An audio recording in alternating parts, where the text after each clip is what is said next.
Okay.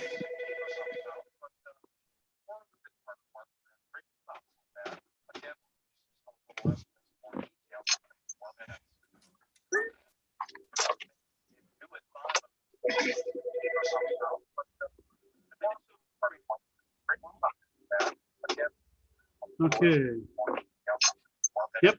Looks like we're live on YouTube. So go ahead, Mr. Chair. Sure. Yes, I see live on my screen as well. Okay.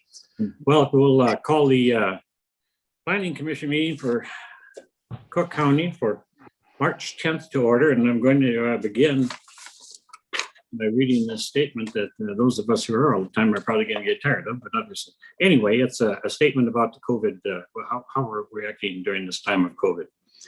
It has been determined that an in-person meeting is not practical or prudent because of the COVID-19 pandemic and the related peacetime emergency declaration made by Governor Walz in accordance with Minnesota Statutes, Chapter 12. We have ensured that all members of the body participating in the meeting, wherever their physical location, can hear one another and can hear all discussion and testimony offered at today's meeting.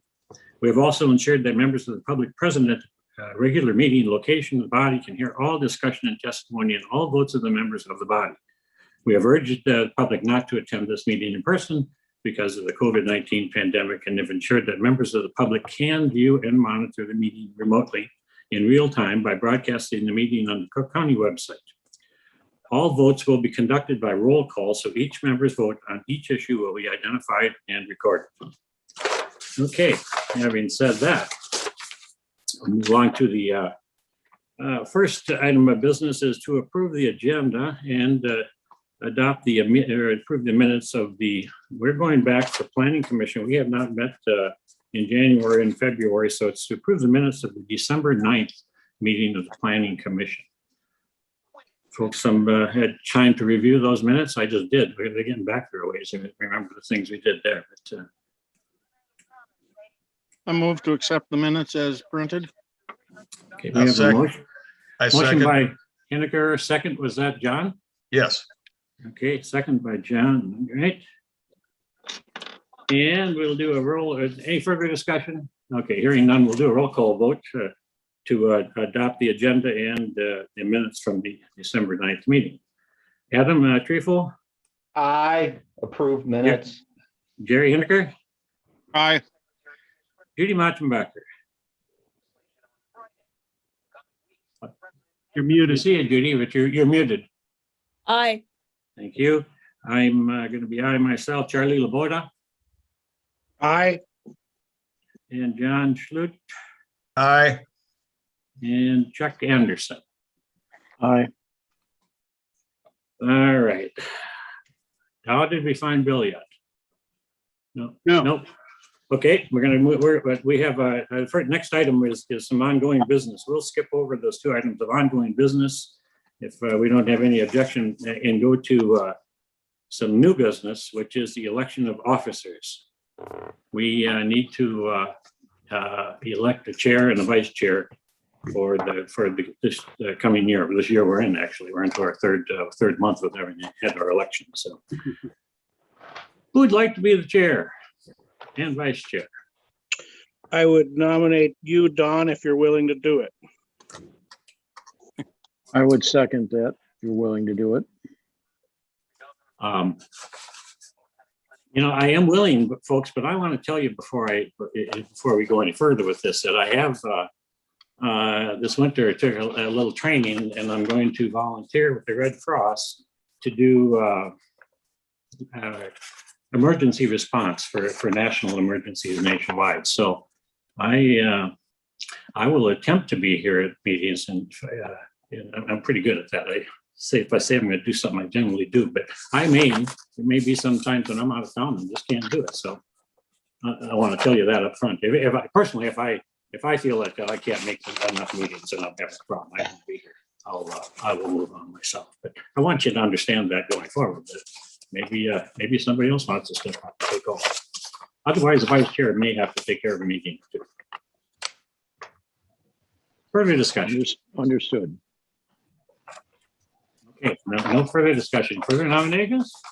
No, hearing any of those either. Okay, all in favor of electing me as your chair for 2021, in favor, say aye. Aye. Wait a minute. We can't do that either. You're gonna call me on that one. I forget each time. The election is, I'm gonna have to call the roll for you. Yeah. Adam, Aye.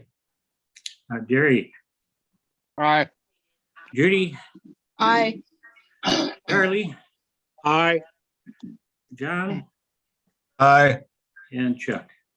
Aye. All right, thank you. I think. Okay, next item is election of the vice chair for this year as well.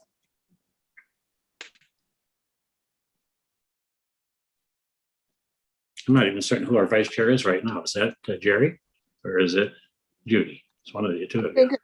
I think I'm vice chair.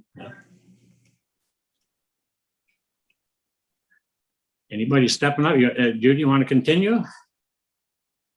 If I can get elected. Yeah, I mean, I'm not hearing any nominations, so I would nominate you, Judy, for Okay. vice chair. I'll step in. Okay, do we have a second? I'll second it. All right. Make my little notes here.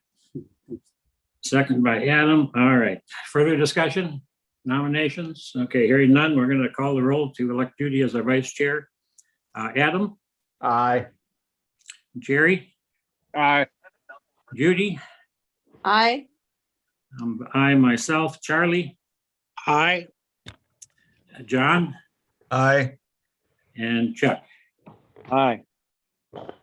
All right, that concludes our elections. And how about Bill? Hi, everybody. Can you hear me? Yeah, there you are. I see you in here. I apologize. It was like the dial-up modem days for me there. That's all right. We just Bill, Very frustrating when your hotspot is just lukewarm. we jumped ahead and ahead of the ongoing business and had our election, but now we can back up to our item for the gravel Dean Berglund gravel pit review. Perfect. Yes. Yes. Thank you, Mr. Chair. As you know, our gravel pit reviews come at the end of each year. This year we did that for the 9 other pits in December. Dean Berglund and Schroeder Township didn't get their review information to us in time. I got that after the January meeting. And so what basically happened is that Schroeder Township has still not done any excavation on their site. It's still an esker in waiting. And the Berglund pit was minimally involved with gravel production last year. They exported 500 cubic yards. So with that in mind, it's just basically a pretty perfunctory review that we go to the Board of Commissioners with the approval of the Planning Commission for the review from 2020. And you can forward that according to your protocol, Mr. Chair. Thank you, Bill. So you are looking for a motion to move both of these gravel pits, the Berglund and Schroeder, to the board for review. Is that correct? Do you want action from us? Yes, we've already forwarded the other reviews to the Board of Commissioners. Okay, so do we have any further discussion about that? Hearing none, do we have a motion to forward these 2 gravel pit reviews to the county board? I move for approval. That was John. Yes. I'll second that. You, Jerry, all right. So we have a second. All right, we have a motion and a second. Do we have any further discussion? Okay, hearing none, we'll call the roll. Adam, Aye. Jerry, Aye. Judy, Aye. myself, Charlie, Aye. John, Aye. and Chuck. Aye.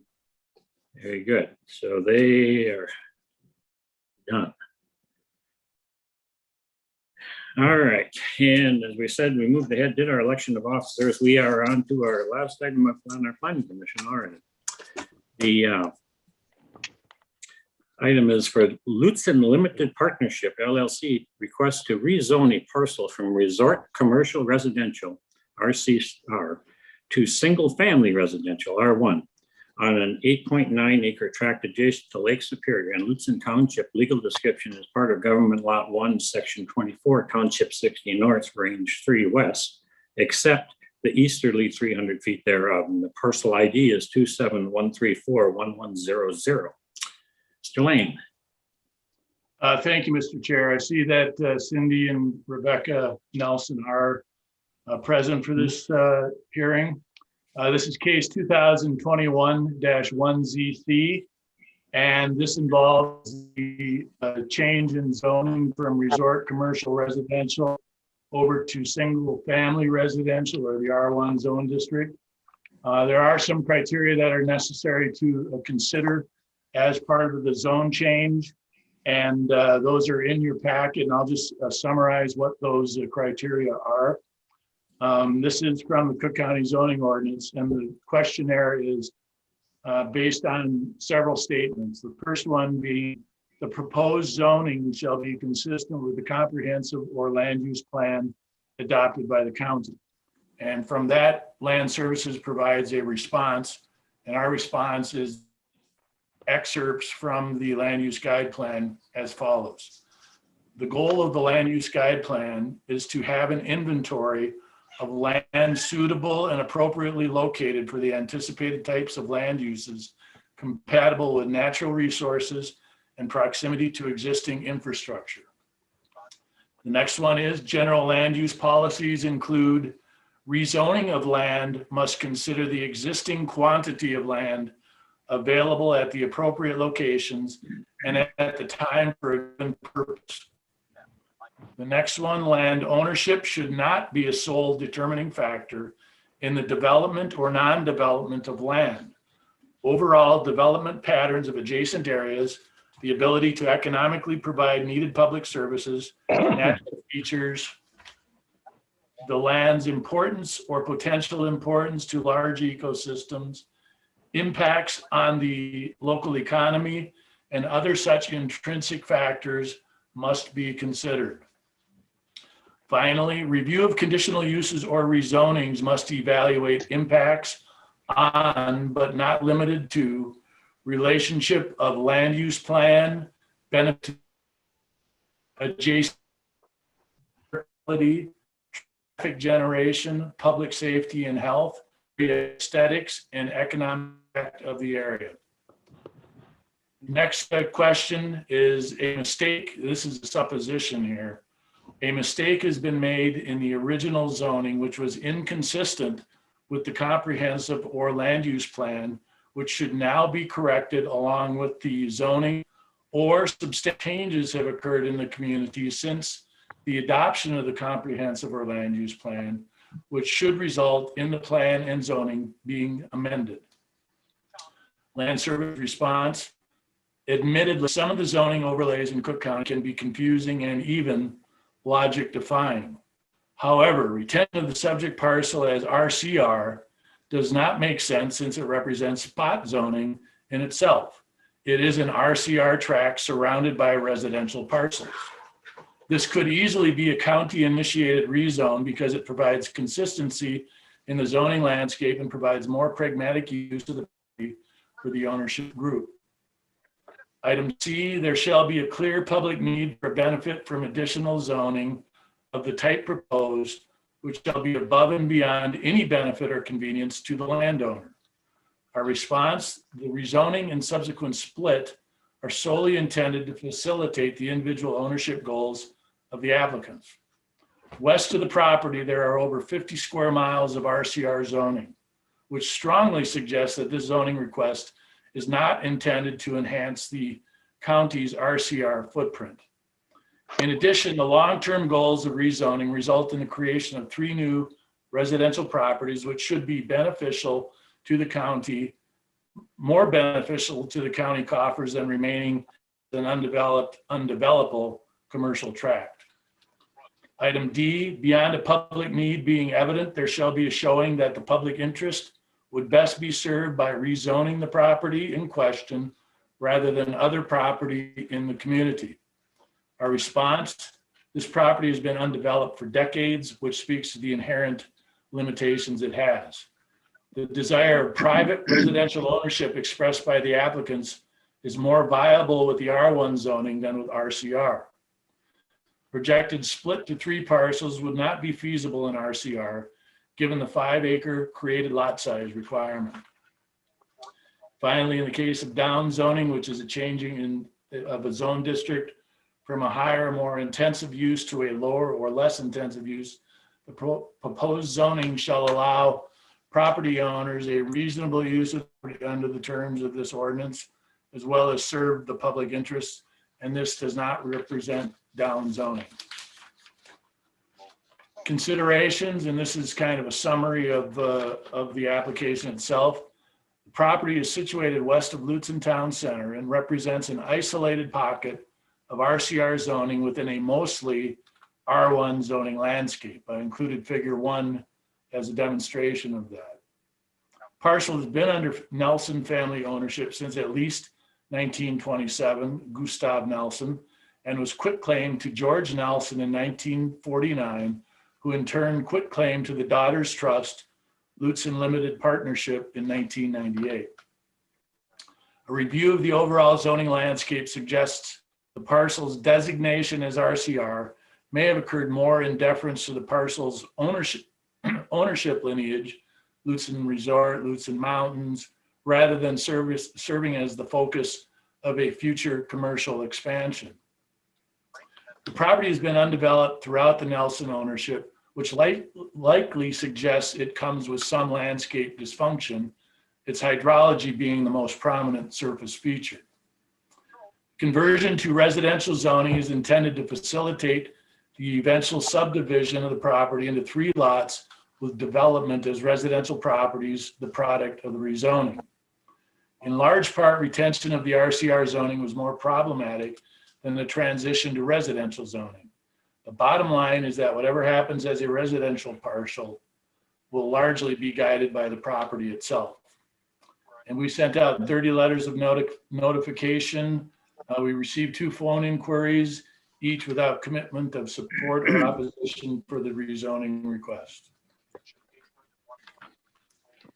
Thank you, Bill.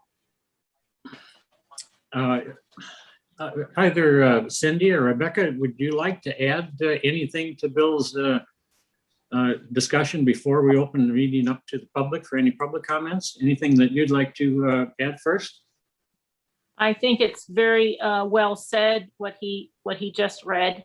I think anything, I'm willing to answer any questions from anyone, but I don't know if I have anything else to add.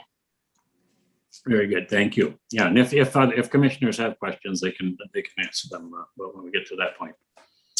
Okay, at that point, then we'll open it to the public for anyone who has a public comments to make during this hearing on the rezoning request by Lutzen Limited Partnership LLC from resort commercial residential to single family residential here in the downtown. I guess I call that downtown Lutzen, on the edge of downtown.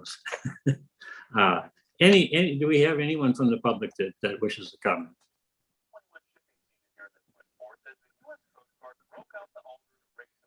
I don't, everyone is here for another, we have a few folks here, but I think everyone is here for another item, I believe. I said, no one wants to comment on the Nelson rezoning request from the public. Okay, hearing none, we're going to close the public portion of the meeting and turn to commissioners for any comments or questions you may have.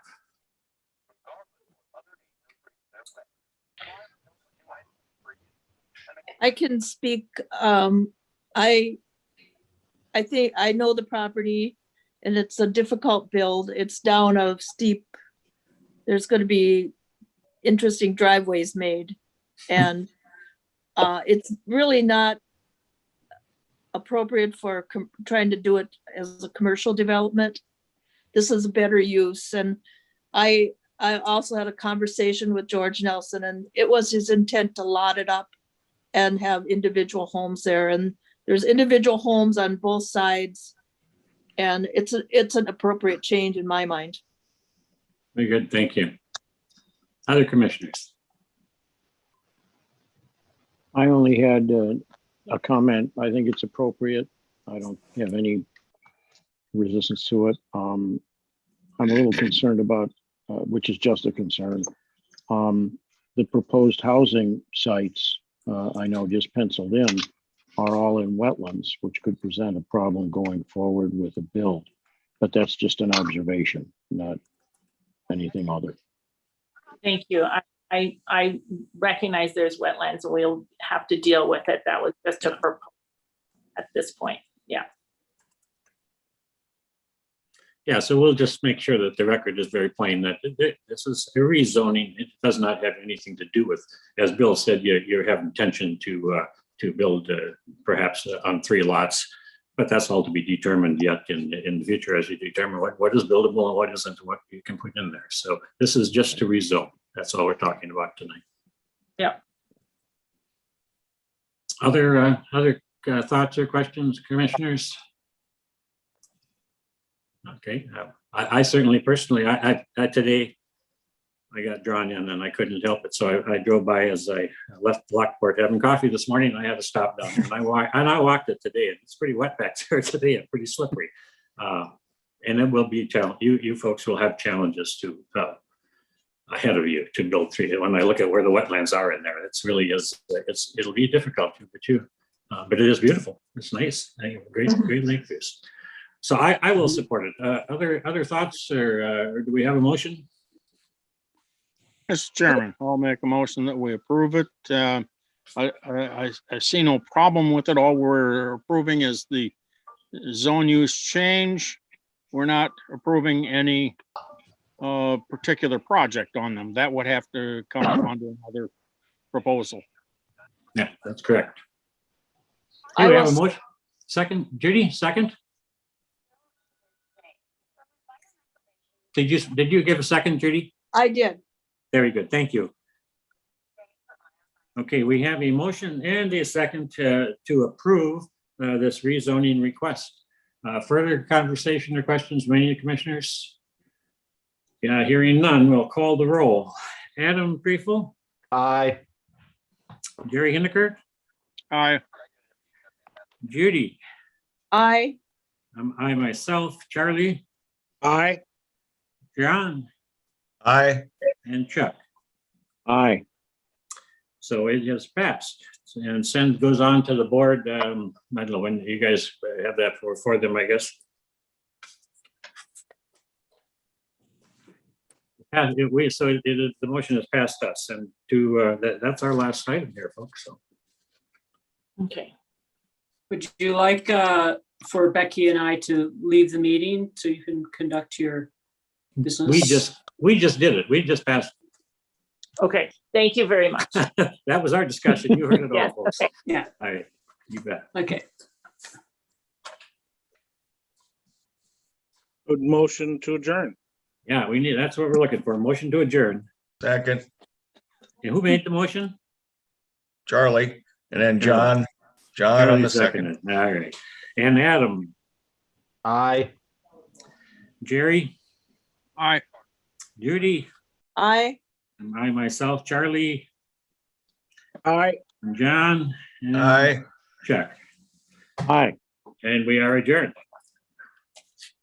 Going right on into our See you guys. Board of Adjustment. Thank you.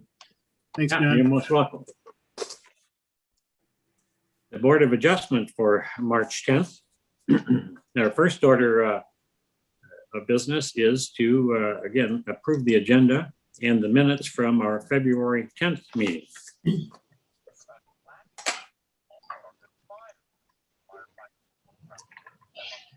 Somebody, I folks, make a have you- motion to approve the minutes and the agenda for the February meeting. Thank you, Judy. I'll second that. Jerry, thank you. Further discussion? Okay, hearing none. Adam, Aye. this is to approve the motion, the minutes and the agenda. Jerry Aye. and Judy, I, I myself, Charlie Boda, Aye. and okay, we're on the Board of Adjustment. That's it. All right. Then our New business, our first item of business is Terry Backlund, request for a variance from the shoreline setback to construct a new cabin on property adjacent to Devil Track Lake. The legal description is part of Government Lot 3, Section 26, Township 62 North, Range 1 West. Parcel ID is 52-226-3420. Mr. Lane. Back is present this evening. His case is 2021-4B. And as your background and informational review of Cook County zoning, including Article 1, which gives room for the ordinance, and it is described as an ordinance establishing comprehensive zoning regulations for that part of Cook County, Minnesota, outside the incorporated limits of municipalities, in accordance with the provisions of Minnesota statutes, Chapter 394 and 105.485, and all acts amendatory thereof, to promote the health, safety, morals, and general welfare of the inhabitants by dividing the county into zones and regulating therein the uses of land and the placement of all structures, with a view to encouraging the most appropriate use of the land in the county, and to recognize and preserve economic and natural environmental values of all lands within the county. The Backlund request, a couple of definitions are relevant. A deck is a horizontal platform or any part of which is more than 12 inches off the ground, except railings or seats, attached or adjacent and functionally related to a building. Ordinary high water level is a reference to the boundary of public waters and wetlands, which is determined as the margin where aquatic vegetation changes to terrestrial vegetation, as caused by the highest water level, which has been maintained for a significant length of time to leave evidence on the landscape. Setback, we should all know this by now by heart. It is the minimum horizontal distance between where a structure may be placed and the normal water mark, road center line, road right-of-way, front side or rear lot line, well, sewage soil absorption, and our soil treatment area. And finally, shore impact zone means land located between the ordinary high water level of a public water and a line parallel to it at a setback of 50% of the required structure setback. And for example, a 100-foot shoreline setback would result in a shore impact zone at 50 feet. There's a couple of other definitions in here that are kind of supplemental to the Backlund request. I also included some excerpts from the Cook County Land Use Guide Plan, since that is our pie in the sky when it comes to planning and intent and that sort of thing. I also included a section from Minnesota Chapter 6120, which are the shoreland rules, and relevant because in this case, the Backlund property has a unique feature, which is an excavated harbor. And just to kind of shorten up the discussion, at least from my perspective, we treat that excavated harbor as a setback. So a harbor can be away from the shoreline, but we treat that excavation as where that setback for structures should occur. And that should come clear in the discussion here. Considerations. This parcel has been under Backlund family ownership since 1952. The 690 square foot cabin and deck were constructed in 1953 and currently exhibit 40% structural depreciation. Shoreline setback distances have been compromised by the creation of a pre-ordinance harbor, likely established in the 1950s, per conversation with the applicant. The parcel includes 1.3 acres and approximately 105 feet of Devil Track Lake shoreline. 2 zone districts are present on the property. LSR within 300 feet of the shoreline and FAR 3 beyond the LSR overlay. Proposed construction will occur within the LSR zoning district. Harbor construction compromises both natural shoreline, but also relevant ordinance setback interpretations. However, deferring to Minnesota shoreland definitions makes clear that excavated harbors serve as the shoreline setback threshold. As such, existing setback determinations are based upon the harbor and not the extrapolated shoreline as demonstrated in Figure 1 of your packet. Because this represents the tear down and rebuild of a dwelling, new construction is beholden to shoreline setback averaging as per Article 7.12 of the Cook County zoning ordinance. As applied to the backland and adjacent properties, a mix of vacant, compliant, and continuing non-conforming properties results in a setback distance of 105 feet, which obviously would be adjusted to the existing 100-foot shoreline setback. And I hope you all got to see Figure 2, which is a visual representation of that shoreline setback averaging and should give you a good visual idea of how that is calculated and how it applies to the backland property. Does this set a firm construction line for the applicant? One of the other components of variance deliberation is how the residential landscape either supports or provides a contrast for proposed construction. The two nearest properties used for SSA calculation exhibit shoreline setbacks of 78 feet and 53 feet, and both support harbors and or shoreline manipulations. Further east, 6 additional properties exhibit an average structural shoreline setback of 40 feet with a range of 12 to 90 feet. So the existing backland cabin is not an outlier when it comes to distance from the water. The challenge then becomes finding balance between the current setback and an SSA-derived setback for new construction.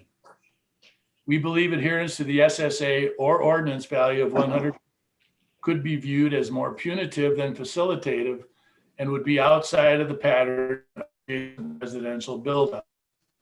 The 100-foot construction also suggests that the neighboring parcel's hot tub deck could provide some of the property's future lakefront aesthetics. Given these factors, Land Services suggests meeting the current 46-foot and ordinance 100-foot setbacks somewhere in the middle. This would result in a reasonable and a consistent with the neighborhood construction setback of 73 feet from the harbor and 100 feet from the extrapolated shoreline. If approved, the following conditions may be applied to this variance. 1, all permitting requirements of Cook County must be adhered to prior to the initiation of construction. 2, construction shall not deviate from plans presented to the Board of Adjustment at its March 10th, 2021 meeting and designated as Figure 3 in the application packet. 3, the property shall comply with Minnesota rule and the Cook County septic ordinance. A septic inspection shall be necessary. 4, erosion and sediment control measures must be established prior to demolition of the existing cabin and shall be maintained during all phases of new construction. 5, no component of new construction, including decks, shall be closer than 73 feet from the harbor. Setback distances shall be verified by Land Services. 6, the structure shall be finished in earth tone colors and otherwise blend in with the landscape. 7, a gutter or catchment system or vegetation conducive to water uptake shall be established as part of new construction with the intent of lifting impervious surface runoff to the lake. 8, when in use on the property, recreational vehicles must conform to RV criteria in Article 5.7 of the Cook County zoning ordinance.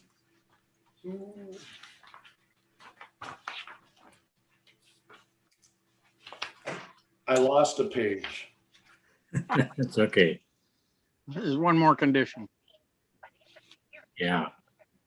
On page 12, there's a 9th condition. Is that what we're looking for? I don't have the scanned copy that you guys do. Yeah, we have I have condition. the original. We have a page 12, which contains item number 9, on the list of conditions, and it says the applicant is encouraged to reestablish vegetation along the harbor, the shoreline, and at the site of the removed cabin. A consultation with the Cook County Soil and Water Conservation District is recommended. 17 notices of this request were sent out to property owners, and at the time of this narrative preparation, we had received no comments. How'd I do, Bill? Thank you, Mr. Chair. You took the words right out of my mouth. I apologize for that. That's okay. That's all right. All right, let's see. It's darn remote working. Yeah, I understand. Mr. Backlund, would you like to add anything to Bill's narrative before we open this hearing up to the public? I can't think of anything. Okay, very good. Covered Then we will open it to the public. If we have any public that has an interest in commenting on the Terry Backlund request for a variance from the shoreline setback for a new cabin on Devil Track Lake, and now would be the opportunity. Anyone from the public to talk on the, speak to the Backlund request?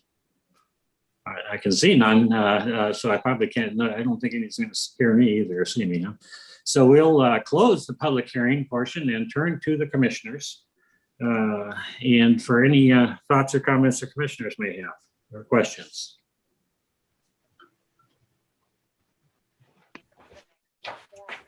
I'll say I visited the site, I think it was Monday, and it took some explaining from Bill to understand how they came up with the information they did. You start putting the setbacks that we all hear about, and then all of a sudden you see how it really works. Sometimes it's not the greatest thing. Yeah, we can talk all kinds of numbers. When I walked on the site and you walk around and you look at the cabin and you look at the drawing and what you want to build, personally, I thought, well, this is kind of pleasant to see someone building a nice cabin on the lakeshore instead of us tearing down a little one and building a mansion somewhere. So it's going to fit right into the neighborhood. And it looks like we have no neighbors who have commented. I wouldn't imagine that they would. It looks like a good request to me, but that's just my opinion. Anybody else? The question I have, is it intended to be a year-round permanent residence, which most times requires a garage and buildings? No, So are there places where you can put if the next variance request would be to put a garage and a shed in? Is this taking up the space that would be utilized for a garage and a shed? no, Or there's still room for that yeah. Further up by the road if in the future. with meet and being able to meet setbacks? Yes. Okay, it seems reasonable to me. I'm trying to And- remember trying to visualize that in my mind. I have to pull a picture up because I think there was quite a big area you had for parking and getting off the road there. Am I remembering that correctly? Yeah. Yep. To answer Judy's thought, I think there's plenty of room beyond the front setback. Other comments, questions? I would just ask Terry that you're understanding all the 9 conditions and you're comfortable with all those. Yes. I think this looks like a pretty good solution. So pretty good project. Looks like a cool cabin. Yeah, it does. Okay, other comments, questions, motions? I would, I'd like to agree with Charlie. I think his comments were right, and I would make the motion that we approve it with the condition as stated. The 9 conditions as stated. Okay, so we have a motion by Jerry. Do we have a second? I'll second. Charlie, seconds that. Further discussion, comments from commissioners? Okay, hearing none, we'll call the roll. Adam, Aye. Jerry Hineker, Aye. and Judy, Aye. and I myself, Charlie. Aye. All right, we're all ayes. That motion that is passed. So it's approved, sir. Thank you. Yeah.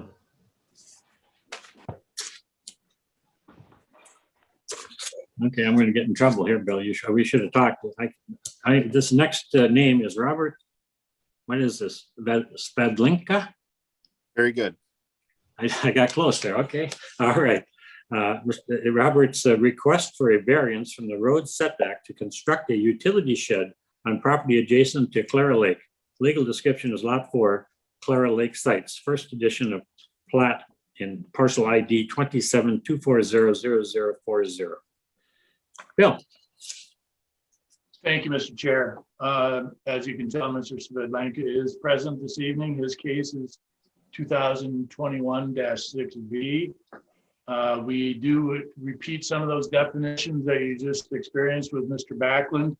The most notable one being setback, which I will repeat its definition, which is the minimum horizontal distance between where a structure may be placed and the normal high water mark, road center line, road right-of-way, front side or rear lot line, well, sewage, soil absorption, and or soil treatment area. Other criteria are identified as part of either the ordinance excerpts or part of your questionnaire, which you should be paying attention to as you digress from discussion to your decision. This is in the Lakeshore Residential Zone District, and hopefully you've had a chance to read the narrative. This is one of those applications that's been somewhat problematic simply because its requirement is based on some errors that were made in the original plat. And I tell you right now, oh my goodness, hold on a second, please.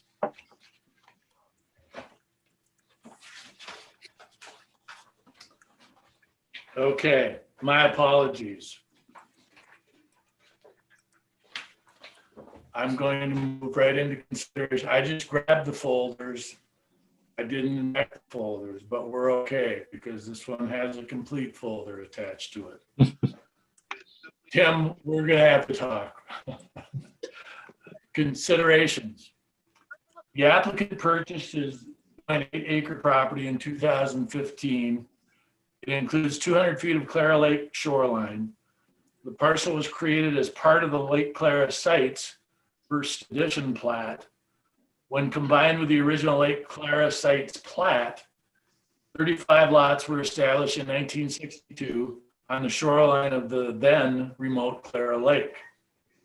Although the plats preceded the genesis of Cook County zoning ordinance, each of the properties includes at least 200 feet of shoreline, which exceeds the current LSR lot width requirement by 50 feet. And you can see the LSR guidance, which was included in your narrative. Conversely, while many of the properties exceed lot width conformity, 14 of the 35 do not meet today's 1-acre LSR lot size requirement. Within the 35 lot development, 6 variance applications have been documented, all for relief from the shoreline structural setback. 5 of those variances were approved, and 1, a request for a setback for a sauna at 15 feet from the shoreline, was denied. Of the 5 plat approved variances, 1 was integral to the Svedlanka property purchase. Through it, previous ownership applied for variances from the shoreline, property line, and road setbacks to construct a cabin and septic treatment system. Upon approval of the Board of Adjustment, the Svedlanka ownership moved forward through a court-issued probate deed. The application focuses on variance relief from the road setback, which in part also describes the practical difficulty for the applicant, given that the platted, that is the intended road, is positioned differently from the road that was actually constructed by the developer. As designed, travel to Lake Clara Plats was to occur along a 50-foot wide public dedicated corridor. However, several of those travel corridors were shifted to the 33.5-foot utility easement instead, meaning the roads and their rights of way were pushed closer to individual properties. The immediate result to this platting audible is that lots 1 through 4, including the applicants, cannot build along their southern property boundaries without setback variance relief from Pine Tree Drive. The Svedlenka request is conservative, being the construction of a 192 square foot storage shed. Its only sin is being too close to the improperly placed Pine Tree Drive center line. It purely should have been an internal, that is a developer adjustment, but instead has found its way to the Board of Adjustment. It is reasonable in nature and practical difficulties are not a function of property ownership. To approve this variance may be assigned the following condition. 1, no construction may begin until all necessary permits are approved. 2, no component of the new storage shed shall be closer than 51.5 feet from the Pine Tree Road center line. And 3, the property shall conform to Minnesota Rule 7080 and the Cook County Environmental Health Department requirements. We sent out 15 letters of notification. We received 1 inquiry from Clara Lake property owner Ted Lundstrom. Mr. Lundstrom had no objection to the Svedlenka request. Thank you, Bill. Mr. Svedlenka, do you have anything you'd like to add to Bill's narrative or tell us before we open this up to the public for comment? Nope, I just would appreciate the ability to put the shed there closer to the cabin so I can access my snow blower at this time of the year. Sure. But other than that, I currently have one of those car canopy tent scenarios, right? Basically where I'm going to be putting the shed. So I'd like something more solid structurally and match the aesthetics of the cabin. Very good. Okay, I'll open it up to the public then. If anyone from the public that wishes to comment on the Robert Svedlenka request for a variance from the road setback to construct a utility shed adjacent to Clara Lake. Now it's your opportunity. Anyone to speak to this? Seeing no one and hearing no one, I guess we'll close the public hearing portion of the meeting and we'll turn to the commissioners for any comments or questions you may have. Mr. Chair, Sir. this seems like a no-brainer to me. Correcting the problems that a developer had created some time ago. That just doesn't make any sense not to take a look and say that's entirely reasonable. Thank you, Jerry. Anyone else thoughts or questions or comments? Go ahead, Judy. I'm familiar with the property as well and very reasonable request. And remember, it was platted in 1962 before there was zoning. And at that point, people could build right on the lakeshore if they felt like it. And this is a Hanson Nelson development, and they were decent developers in that they made 200-foot lots frontage and could have divided all up into 100-foot at that point in time. So it's a good development, good reasonable request. Thank you. Charlie, did you have something you wanted to throw in there? I was just going to agree that it seems really reasonable, and the request is obviously conservative, only what he needs, and so I think it's a no-brainer. Yeah, I did visit the property, and I believe it was Monday as well, and yeah, it's an unfortunate situation what happened, but we're down near the very end of this road. This road is probably as constructed as it's going to get, and the real question would be, if you had to rebuild the road, would this shed be in the way? You're putting it too close to the right of way. There's none of those issues here. It's got a fairly steep embankment, but it's short and it's wooded, and I certainly do support it. Talked to the neighbors there as well, who didn't seem to have an issue with it. So I would support it as well. Mr. Chair, I'd make a motion that we approve with the conditions stated. I'll second that. All right, we have a motion by Jerry Hineker and a second by Adam Trefel to approve with the three conditions as stated. Further discussion? Okay, hearing none, I'm going to call the roll to approve this request. Adam Trefel. Aye. Jerry Hineker. Aye. Judy Machenbacher. Aye. I'm I myself, Charlie Laborda. Aye. All right, that is passed, folks. So, sir, you're ready to go. Thank you. Thank you.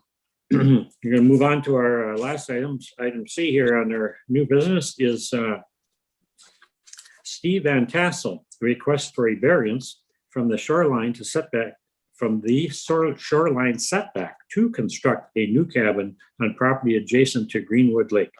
Legal description is Lot 6, Greenwood Shores Plat, PID 54-450-0060.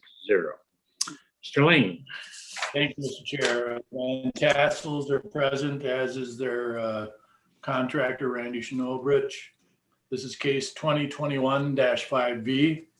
Again, the property has been under Van Tassel ownership since 1974. Parcel includes 1.95 acres and approximately 200 feet of Greenwood Lake shoreline. Parcel is zoned as lakeshore residential within 300 feet and forest agriculture recreational far one beyond that. Greenwood Lake is categorized as a recreational development lake, and structural and septic treatment area setbacks on RD lakes are 100 feet. Again, relevant definitions and tenets of the Cook County zoning ordinance are included. Again, I just want to go through a couple of those just so they're familiar to your discussions. Setback is the minimum horizontal distance between where a structure may be placed and the normal high water mark, road center line, road right of way, front side or rear lot line, well, sewage, soil absorption, and or soil treatment area. Shore impact zone is the land located between the ordinary high water level of a public water and a line parallel to it at a setback of 50% of the required setback. And an inclusion is shoreland. All lands located within the following distance from the normal high water mark of a public water, except within the North Shore Management Zone, including 1,000 feet from a lake, pond, or flowage, and B, 300 feet from a river or stream. And those are your relevant setbacks for your consideration. I included other criteria from the ordinance, and including the lakeshore setback. And as you may have deduced, this is a project which will occur within the lakeshore residential zoning district. Considerations: the subject parcel was created in 1972 as part of the Greenwood Shores Plat, a 17-lot development situated on the northwest corner of Greenwood Lake. The Van Tassel family purchased their lot in 1974. Property was quitclaimed from James Van Tassel to his son, the applicant, in 2020. Construction of the original cabin was initiated in 1975. Its rustic connotation has persisted over the years, with carry-in water and its off-the-grid disconnect representative of the Van Tassel's seasonal use of the property. After 40 years, however, the cabin has deteriorated, with a 46% depreciation value assigned to it by the assessor's office. Septic compliance is represented by a 300-gallon privy vault installed in 2014. The teardown and replacement of cabins through variance relief is not common, but should be familiar to the Board of Adjustment.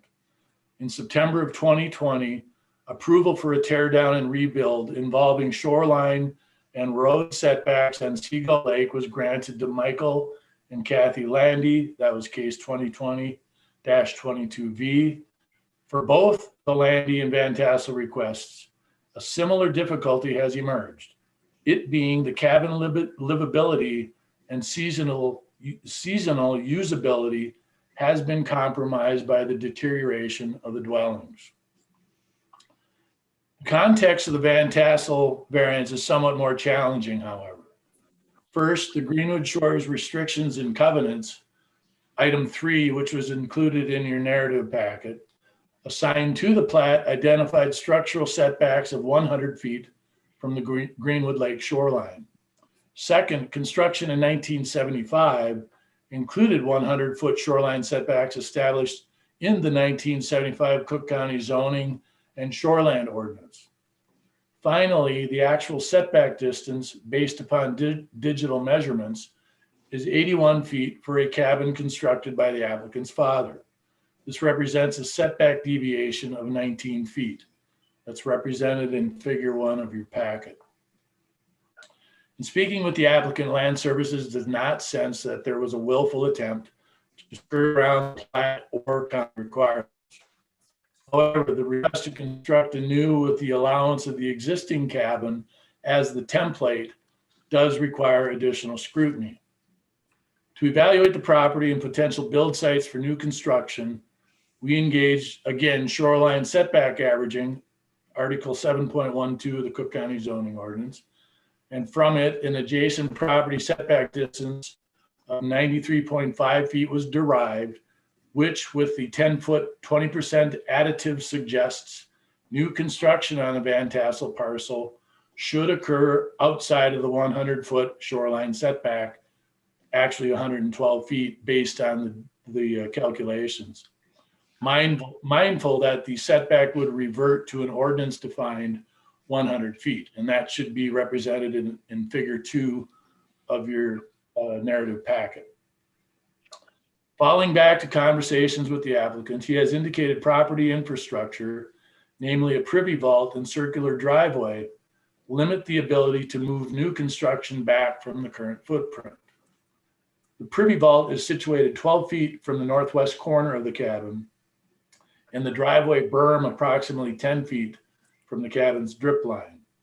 These represent infrastructure impediments, but given that they were created by the owner, should not be viewed as practical difficulty burdens for the applicant. Given the property's background, we then sought to balance new construction with established limits on where construction occurs. Property has been well maintained and old forest conifers dominate the shore impact zone. From the cabin, the sense of being on a forested northern Minnesota lakeshore property is notable. Similarly, that vegetation likely keeps the cabin well hidden from a public water vista for Article 7.06F of the Cook County zoning ordinance. The current cabin array comprises 632 square feet. Proposed construction, including added decks and a screened porch, will increase the structural drip line footprint to 892 square feet, doing so without a significant increase in height, approximately 2 feet. In the process of narrative preparation, we heard from an adjacent property owner whose message was everyone else had to meet that 100-foot setback. That is true in principle, but reality is that several dwellings in the Greenwood Shores plat have fudged on that setback distance without developer or county repercussion. The compromise and perhaps ability to move forward comes in the absolute retention of all vegetation not burdensome to new construction.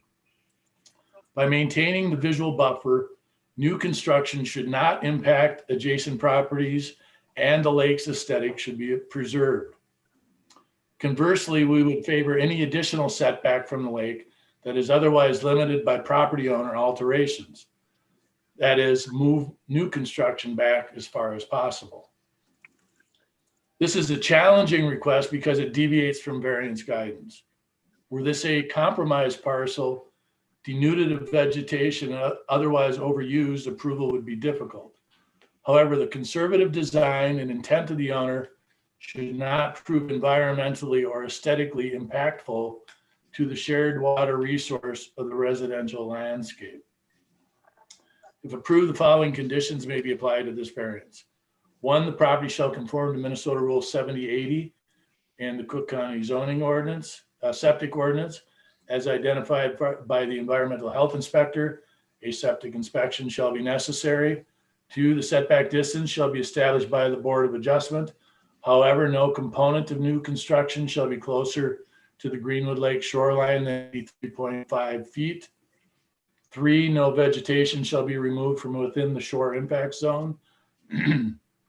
4, only vegetation necessary to facilitate demolition and or construction shall be removed. And 5, a small site stormwater permit shall be necessary. Erosion and sediment control measures must be established prior to demolition and maintained through all phases of construction. We sent out 15 letters of notification. We received one comment with one inquiry with comment from the adjacent property owner, and that was integrated into our narrative, which I just completed. Good, thank you, Bill. Van Tassels, would you like to, or excuse me, would you like to add anything or anything you'd like to say in regard to Bill's narrative before we open the meeting to the public? Yes, the only thing that I'd add two things. If we do, well, we learned we weren't compliant when we put the permit request in, so it was a bit of a surprise to us. If we were to shift it back to be compliant, in addition to the issue with the outhouse vault in the driveway, we'd have to take about 8 to 10 mature trees down. We've tried to keep the property pretty heavily wooded, and we'd have to ship it back into the west, which would, beyond those other two issues, require us to remove those trees. And we did hear from 4 of the 15 property owners on the bay. They were supportive. The adjacent property owner to the east is supportive. So I think in general, people would see it as a change for the better. The current property has a little bit more character than some of them might prefer. But that's about it. Randy, I don't know if there's anything you want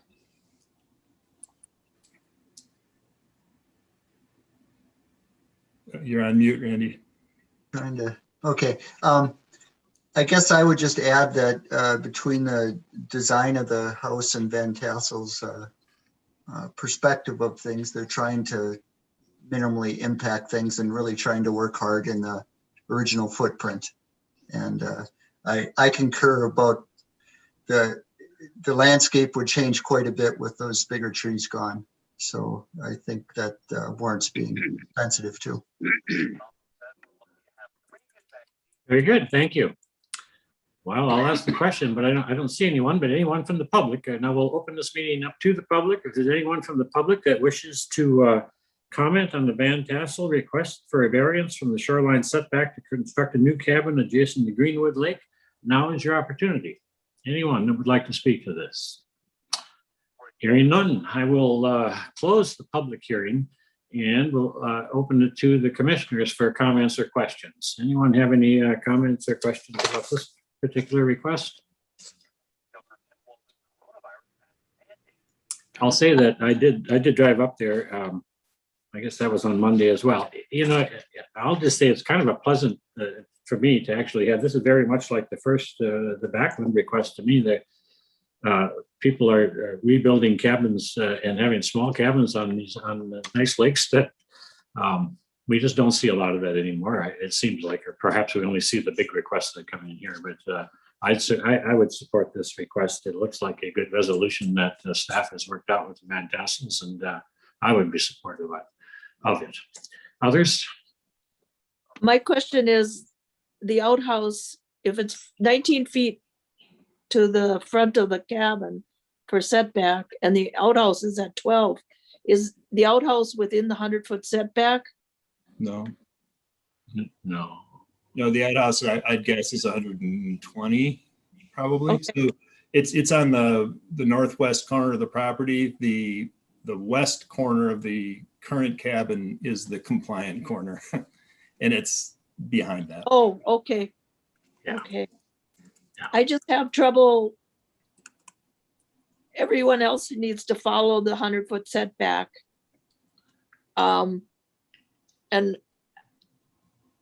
I'm looking for other than the trees, I haven't heard a reason that it can't be built within the 100-foot setback. The biggest issue from our standpoint, the property has a circular driveway today, so we could move the outhouse, but from the part at which the driveway becomes circular, to get from there down to the bottom of the driveway, there's quite a bit of slope, particularly on the east end. And if we were to move the cabin back, it will immediately abut the driveway. The eastern end of the cabin would actually extend into where the driveway is today. And the eastern end of the circular drive wouldn't be usable because under any kind of slippery conditions, there's a chance the car would slide just right into the end of the cabin. So the circular drive would become a U-shaped drive.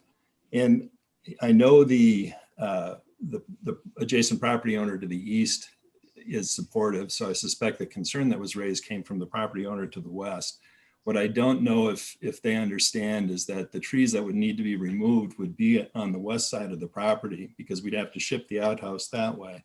And it would make our property much more visible to his than it is. What species of trees? Big balsams. Oh, those are white pines and red pines. Yeah, there's some real big They're ones. old The growth. difference in my mind, balsam is, Well, these are large too. okay, but These are balsam, old growth pines.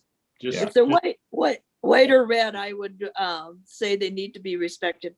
I can see that it's a reasonable request. I'm just looking for a reason for the next person who comes in and says, well, they got to do it. And Maybe the other thing I could offer is I was 12 when my dad decided to put it where he did for whatever reason. So it was probably the best spot.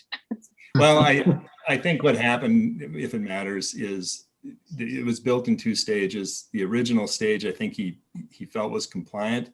When he decided to put the second part on, which I don't think was part of the original plan, he didn't realize the degree to which the shoreline curves in. He was surprised to find it wasn't compliant as well. Right. And our Okay. intention, thank you respectfully, our intention with this property is to keep the footprint no closer to the lake. In fact, anything that we could have done, anything, the new build will be within the same footprint as the current structure. And anything that we're adding on would be moved closer to the driveway. So we're doing our very best. I want to set up a rain barrel. I want to try to do everything to reduce water going into the lake. Right. Tim, I've got a question for you. If they maintained and remodeled the current cabin and built behind, would there be a need for a variance? Well, we do run into a little bit of that provision. There was a change in that Minnesota statute 394 that allows for legal nonconformities to be able to even completely tear down and rebuild without the use of a variance, but it would have to have been a completely legal nonconformity, means that it would have been positioned in its place at the appropriate, or that it didn't have those setbacks violated at the time that it was constructed.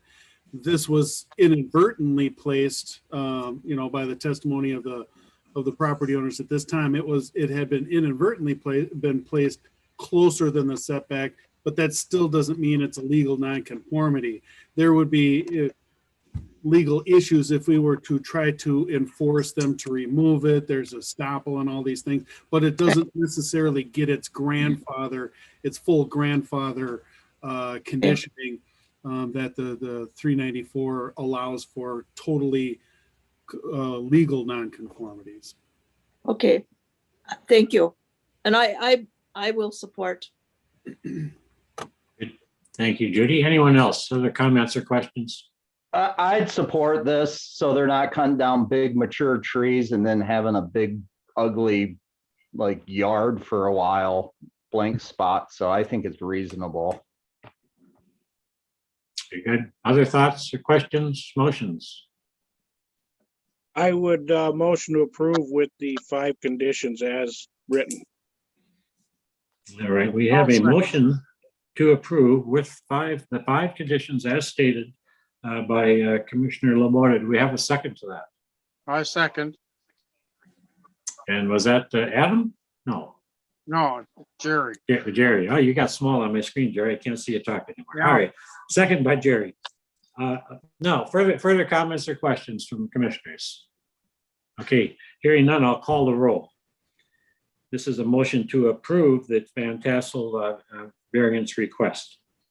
Adam Priefel, Aye. Jerry Henniker, Aye. Judy Machenbacher. Aye. I'll vote aye myself. Charlie Laborda. Aye. All right, thank you, folks. It was passed, so. Thank you so Thank you. much. Really appreciate it. Thank you. Thank you. Have a good evening. Thank you. Folks, we would like maybe a motion to adjourn. I'll move we adjourn. Judy moves, we adjourn. We got a second to that? Yep. That sounded like Jerry again. All right, well, all in favor, excuse me, no, all in favor. Adam, Aye. and Jerry Henniker, Aye. Judy Matschenbecker, Aye. and I'm I myself and Charlie. Aye. Very good. Thank you all. One of these days, we're going to go back to a real meeting. That'd be nice. On for 7 minutes to make up for the time I missed at the beginning. Yeah. You want to just hang around a few more minutes? Is that Yeah, just gonna hang here. all right. Your cat. You stick Just around. don't start talking about me now because I'm still here. Oh. All right. Okay, guys, thanks. Hey, we'll see you guys. Thanks, Good night. Tom. Thank Say, you. Tim, maybe Tim or Ann, has there been any discussion about as now people are becoming vaccinated as we're moving on to talk about hybrid meetings starting yet? I went to a in-person meeting today for the first time in a year. Yeah. So that was pretty amazing. Yeah. Everybody still wore their masks and still socially distant, but they were very happy to be together. Well, Cook County makes the news every time they talk about the COVID. I mean, I don't know, is it Grace Greninger? I don't know who she is, but I mean, you come to I'm sorry, I don't want to offend anybody, but this little one-horse town medical operation, you're the public health department. And she's getting, their department's getting mentioned on the news on a regular basis. That's pretty good. She's doing all right. No, I got both mine. Yeah, I did too. I'm good. I got them both. I'm good too. Yeah. So, Tim, it'll be about 6 months for you young people. Yeah, they gave you the wrong shots. Yeah.